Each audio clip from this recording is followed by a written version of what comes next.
Hey, where are you right now? I've been sleeping at home. Sleeping at home. There's no sign of my husband at our home where I am now. He's lying to me. Let's go back to when I was pregnant with our first child. My name is Ashley. I was finally expecting our first child in our second year of marriage. Just 1 month to go until my due date. I'm 9 months pregnant. While I'm excited about the birth, I can easily imagine the confusion of going through childbirth and child rearing for the first time. I had planned to go back to my parents' house this weekend to have them help me out for a while. I mentioned the idea of going back home to my husband during the stable period of my pregnancy, but I thought he had probably forgotten, so I brought it up again today. While I was relaxing and watching TV, my husband casually mentioned, "Heading back to your parents?" "Oh yeah, you mentioned that. If you're going, just go. I can handle things here just fine without you." I was shocked by his dismissive tone, but I didn't want to argue, so I decided not to argue back. "Well, I'll be going back this weekend. Our baby is due next month, and I plan to stay there for a month or two after giving birth. So I'll probably be back in about 3 months. Please make sure the baby's room is clean and ready." Okay. I would have done it anyway. "Oh, and I can't see you off this weekend because I have to work." "Oh, all right." I had hoped he would at least come with me to the station, but that hope faded fast. I knew he was always busy with work, even on weekends. But I wish he would think about how hard it will be for me, heavily pregnant and with lots of luggage, to manage on the train. I understand he's busy, but I do feel lonely sometimes. I don't want our soon-to-be-born baby to feel lonely either. Plus, I'm worried about whether we can raise our child together like this. When did he become so distant? With these mixed feelings, I started packing. Since I still had time before going to my parents' house, I decided to send most of my luggage through a delivery service. I had already cleaned the house from top to bottom when I started my maternity leave early. They say pregnant women have a nesting instinct.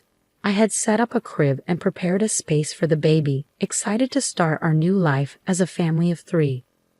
When I returned after 2.5 months, I found that my husband was being really messy despite my efforts to clean up before leaving. Maybe I cleaned too early, but still he seemed to have forgotten how to live in a tidy home.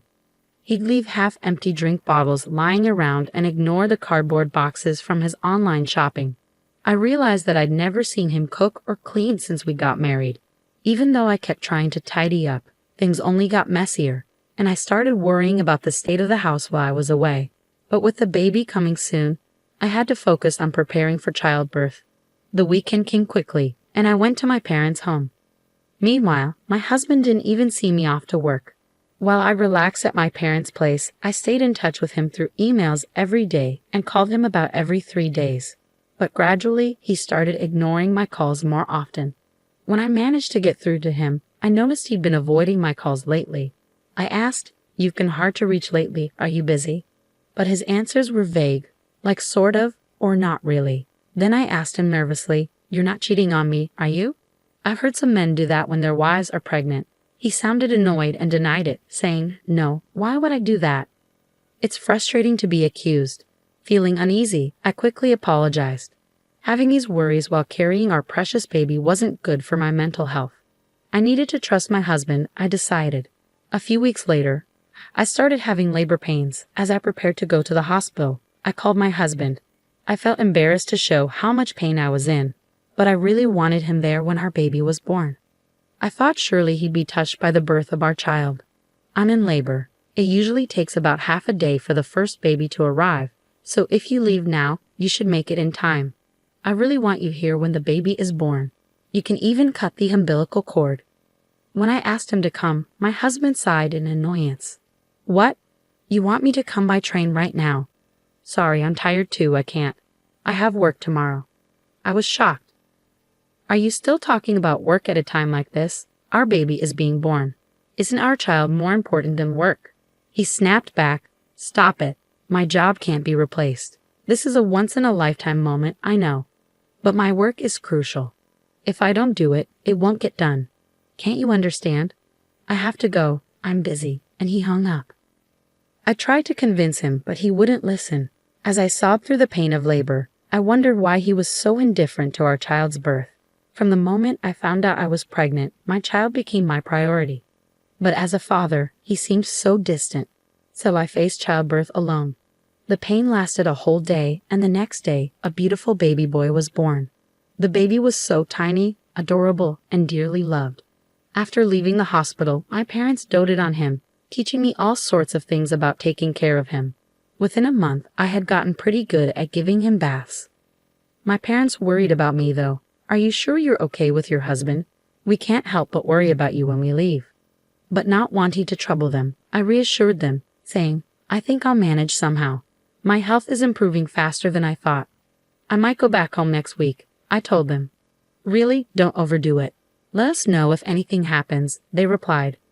People often say that recovering from childbirth is like recovering from a car accident, but thanks to hormones, I was in good spirits and my body was healing well. I was also getting the hang of taking care of the baby, so I decided to go back home a bit earlier than planned. While I stayed with my parents, my husband hardly reached out, and even when I sent him photos and videos of our son, he didn't seem interested.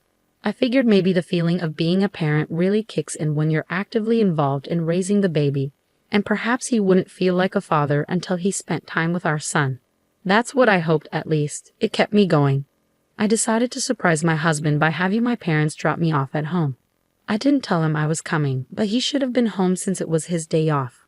I wondered how he'd react when he saw our baby for the first time. Would our baby like our home? After a few hours' drive, we got home. I held our son while my parents brought in our luggage, and I unlocked the door. But when we walked in, the house was dark and silent. "We're back a bit earlier than expected, but we're home now." "Huh, no one's here. What's that smell?" As we stepped into the living room, a terrible odor hit us. When we turned on the light, we couldn't believe what we saw. The room was a mess, like a garbage dump.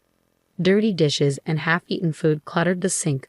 Clothes and trash were strewing all over. And there was even moldy juice sitting out, stinking up the place. The table was covered in stains and grime. The bathroom was also filthy, with black mold in the shower and sink, and the toilet was dirty and smelly. And worst of all, the crib we had prepared for our son was filled with unused cardboard boxes and trash bags. I had asked them to keep the house clean for our baby, but this was the opposite, and I was shocked. There's no way we can live in such a dirty house, and I'm especially upset about the crib being ruined. Seriously, what's going on here? There was no way we could raise a baby in a place like this. My parents were furious and searched for my husband, checking every room, but he was nowhere to be found. Where could he be on his day off? Was he working another weekend shift? But we couldn't even confirm if he had been working those shifts before. He wasn't paid extra for weekend work, and his company followed the regular work schedule. I had been suspicious of his disappearing acts on weekends. "Let's try calling him," I suggested. Unable to bear being in the messy room any longer, I ushered my confused parents outside and dialed my husband's number. But he didn't pick up. Finally, after the third attempt, he answered. "Hey, where are you?" I asked. "I'm at home," he replied. "Why?" "Just at home," he repeated. We had searched the entire house, but there was no sign of my husband. Could he possibly be buried under all this trash? But we couldn't sense anyone there, and his voice didn't sound like he had just woken up. Then I heard a woman's voice on the phone. I couldn't make out what she was saying, but it was definitely a woman's voice. That's when it hit me. He's cheating on me. I can't believe he'd do this while neglecting our child. The house was a disaster while we were away, and he was cheating on me. I was furious. A father like him isn't needed for our son. I'm done with a husband like this. If he prefers that other woman, then he can have her. How can you live in such a filthy and foul-smelling house? Oh, I understand. Maybe a burglar broke in. I need to call the police. What? But you're at your parents' house, right? What are you saying? Suddenly, my anger boiled over at my husband's evasiveness, and I raised my voice. You're the one lying about being at home, aren't you? Stop pretending. It's completely unacceptable to let the crib turn into a mess. I'm not returning to this house. We're getting a divorce. I ended the call abruptly and quickly reported to the police about the supposed burglary, intending to confront my husband. I instructed my parents and son to head back to my parents' house and waited for my husband in front of our home. The police arrived before my husband did. I welcomed them into the house as if they were guests, and soon after, I spotted my husband approaching, accompanied by another woman. As my husband came closer, his expression seemed to say, This is bad. I confronted him, saying, "Hey, you weren't supposed to be back until next month." "But who is she?" The woman next to him glared at me, her arms crossed. "And who are you, for that matter?" she retorted. Despite encountering his mistress, I strangely felt calm. I decided to question the woman. It turned out my husband had been meeting her without revealing he was married. I was so disgusted with him that I didn't know how to react anymore. "Hey, at least let me explain," my husband pleaded, trying to grab my shoulder, but I slapped his hand away, not wanting him to touch me. "Don't touch me. It's disgusting. The police are checking the room right now. I hope you're embarrassed having them see the mess you've made.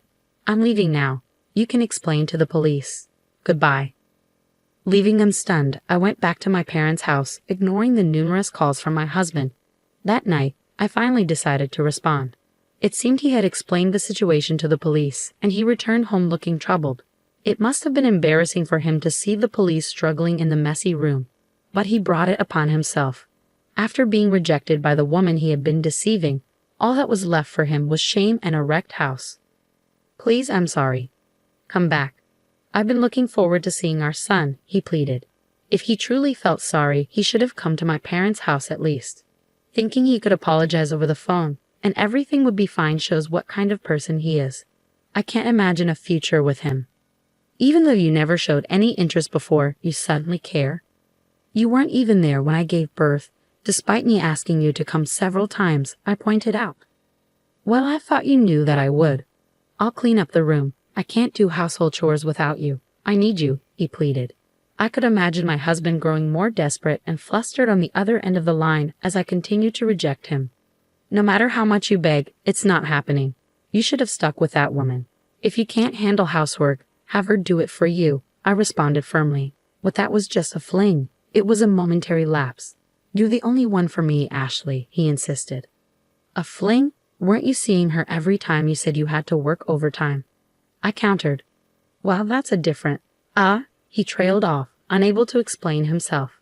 I pressed my husband, who was mumbling incoherently, and he confessed that he had been cheating on me with multiple women from his high school that he had reconnected with at a friend's wedding party.